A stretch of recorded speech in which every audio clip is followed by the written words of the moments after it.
Ha! Bloody brambles! You're going too fast for me. Come on, Sorcerer, catch us! Hey, slow down. You'll exhaust our villain. This is your tower. It's evil. Doesn't he ever get tired? I really should get back to studying.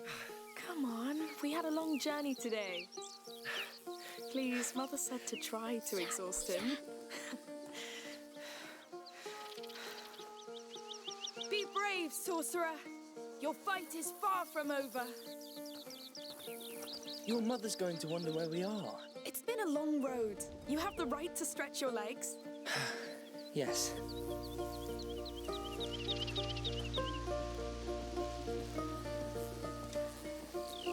Amicia! Look at that. A castle. Let's go see! No!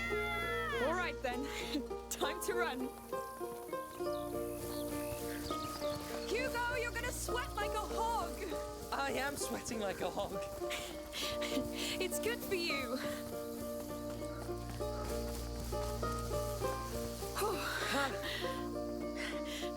I like your new home.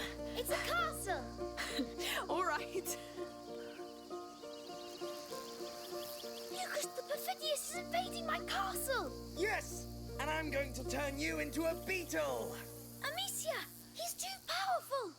We have to hide! Yes. I'll count to 10. Then I'll come for you, King Hugo and... Amicia the Amazon. Of course. So go! Now! Come, Amicia the Amazon! 1, We have to find a good hiding place. 3, I'll stand by your side, 4, my king. 5, Quick, 6, quick. 7, Don't forget 8, to breathe, my king. 9...